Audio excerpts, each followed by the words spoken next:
प्रिय बंधुओं, सादर प्रणाम,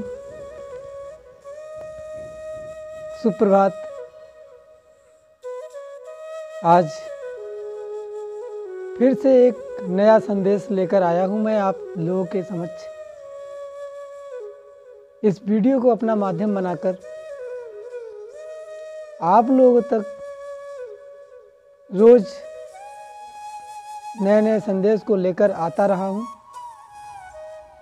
ताकि उन बातों को अपने जीवन में उतार कर अपने जीवन को अच्छा बना सके। सदैव से हमारा यही प्रयास रहा है, अपने देशवासियों के लिए, अपने समाज से जुड़ी हर एक, और मैं यही चाहता हूं कि आप लोग स्वस्थ रहें। जब आप लोग स्वस्थ रहेंगे तभी एक अच्छे समाज का गठन होगा और हमारा भारतवर्ष अपनी प्राचीनतम महानता को लेकर चलेगा। योग ही ऐसा एक माध्यम है जिससे हम अपने मन मस्तिष्क को सुधार सकते हैं और अपने रोगों को दूर कर सकते हैं। तो हमें प्रतिदिन योग, प्राणायाम, व्यायाम करना चाहिए ताकि हम स्वस्थ रह सकें।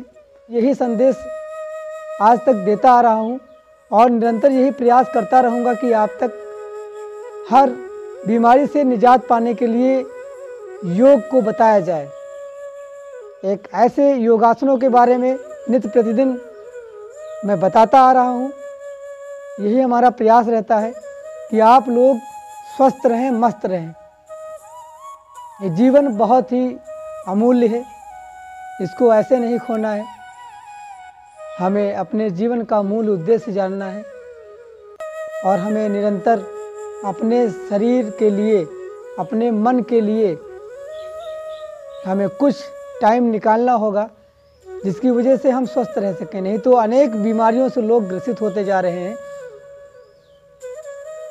हमें प्रकृति से जुड़ना होगा, हमें अपने आध्यात्म ज्ञान को जानना होगा, भी हम स्वस्थ रह सकते हैं। अन्यथा हम इस बाहरी वातावरण से इतना जुड़ते जा रहे हैं। आजकल के मानव, आजकल का समाज हमारा इतना बीमारियों से ग्रसित होता जा रहा है कि इसके बारे में कुछ भी कहा जाए तो थोड़ा है। इसलिए हमें अपनी प्रकृति से जुड़ना होगा। जब प्रकृति से हम ताल मेल मिला कर रहेंगे तो हम निरोगी रहेंगे, और जितना ही इस आधुनिक युग से हम जुड़ते जाएंगे उतना ही बीमारियों से ग्रसित होते जाएंगे। तो हमें आज ही संकल्प करना होगा, हमें अपने प्राचीनतम इतिहास को फिर से दोहराना होगा। जब हम दोहराएंगे, पढ़ेंगे, स्मरण करेंगे, तभी हम स्वस्थ रह पाएंगे। आज के छोटे छोटे बच्चों को अनेक सारी बीमारियां हो जाती हैं जिनका इलाज संभव नहीं है। ऐसे ऐसे रोगों से लोग ग्रसित होते हैं जिनका नामो निशान पहले कुछ भी नहीं था। लोग ऐसे ही बिना दवाइयों के सेवन से स्वस्थ रहते थे, जड़ी बूटियों का सेवन करते थे, और पहले अंग्रेजी दवाइयों का सेवन बहुत ही कम होता था। फलों का सेवन करने के लिए कहते हैं, तो हम कहाँ से स्वस्थ रह पाएंगे, क्योंकि उनमें भी केमिकल और दवाइयों का छिड़काव निरंतर बढ़ता जा रहा है। तो हम रोगी होते जा रहे हैं, क्योंकि जो हमें खाद्य पदार्थ में जो चीज़ मिल रही है वह पौष्टिक नहीं है, पोषक उसमें तत्व नहीं है। तो हम कहाँ से स्वस्थ रह पाएंगे। जमीन की उर्वरा शक्ति को नष्ट किया जा रहा है, उसमें ऐसी ऐसी जैविक खादों का उपयोग हो रहा है, ऐसी ऐसी दवाइयों का पौधों पे छिड़काव हो रहा है, जिससे अनेक सारे रोग बन रहे हैं। क्योंकि हम अपनी इम्यूनिटी सिस्टम को कमज़ोर करना चाहते हैं तो आराम से कमज़ोर हो जाएगा, क्योंकि हम किसी का सहारा अगर लेते हैं तो हमारा शरीर सहारे की आवश्यकता मांगने लगता है। इसी प्रकार से ये हर चीज़ पे लागू होता है। अगर हम मेहनत करना चाहते हैं तो जितनी मेहनत करेंगे उससे दुगना और भी मेहनत कर सकते हैं। हमारे शरीर में स्टेमिना बढ़ता है। हम जिस चीज़ से ऊर्जा लेना चाहेंगे उस चीज़ से हमें ऊर्जा मिलेगी। किन्हीं किन्हीं व्यक्ति को देखते हैं कि वह अगर सुबह धूम्रपान नहीं करते हैं, मसाले इत्यादि का सेवन नहीं करते हैं, बीड़ी सिगरेट का सेवन नहीं करते हैं, तो उन्हें बिस्तर से उठने का मन नहीं करता है। क्यों? ये सिंपल सी बात है। साधारणतया देखा जाए तो वह लोग इस चीज़ के आदी हो चुके हैं, शराब के आदी हो चुके हैं, नशे के आदी हो चुके हैं। उनका शरीर मांगता है। हम अपने शरीर को जैसा बनाना चाहेंगे वैसा ही बनेगा, जिस तरीके से ढालना चाहेंगे वैसा ही ढलेगा। तो क्यों ना हम अपने शरीर के लिए अपने मन मस्तिष्क को एक ऐसे रूटीन में बांधें, एक ऐसे नियमबद्ध कर लें जो हमारे लिए फ़ायदेमंद हो और हमारी समाज के लिए, अपने घर परिवार के लिए सदैव के लिए फ़ायदेमंद रहे। क्योंकि जो हम करते हैं वैसा ही लोग हमें देखकर करना चाहते हैं। और तो ये बहुत ही साधारण प्रश्न है हर व्यक्ति के लिए कि हमें जैसा हम नियम बनाते हैं, हम जैसे नियम से चलते हैं वैसे ही बच्चे भी चलते हैं। तो हमें नियम पूर्वक हर कार्य को सोच समझ के करना चाहिए। हम बनाते हैं शरीर को वैसा ही बनता है।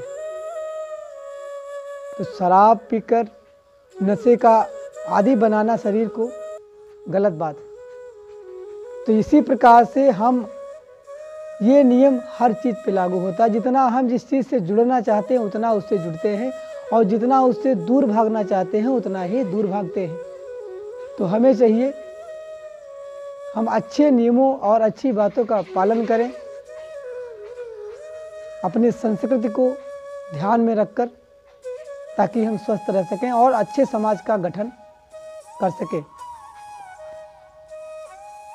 तो सदैव से यही कहता आ रहा हूँ कि अपने लिए एक ऐसा स्थान चुनें जहाँ पे हमें शांति मिले, जहाँ पे हमारा मन विचलित न हो, और वहाँ पे बैठकर हमें ऊर्जा मिले।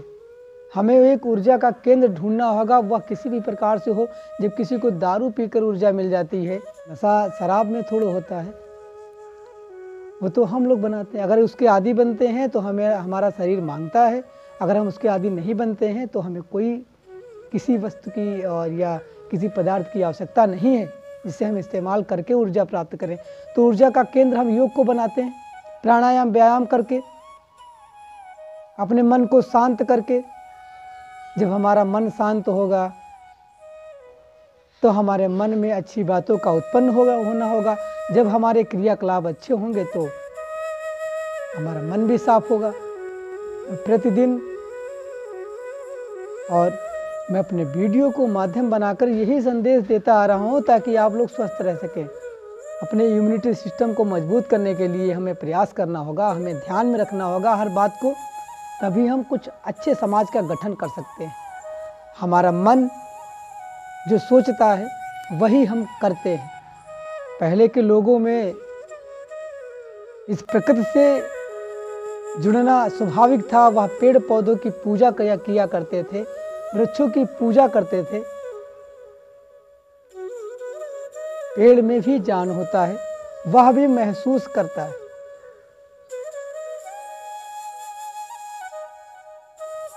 हमें जिस चीज़ को ऊर्जा का केंद्र मानते हैं वहीं से हमें ऊर्जा मिलती है। लोग क्यों ना इस प्रकृति से जुड़कर हम भी ऊर्जावान बन सकते हैं योग के माध्यम से, मन की गति को रोककर।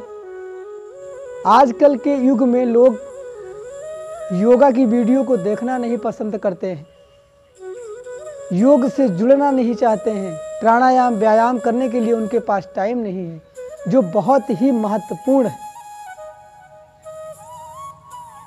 अगर हम स्वस्थ नहीं रहेंगे तो सब कुछ बेकार है।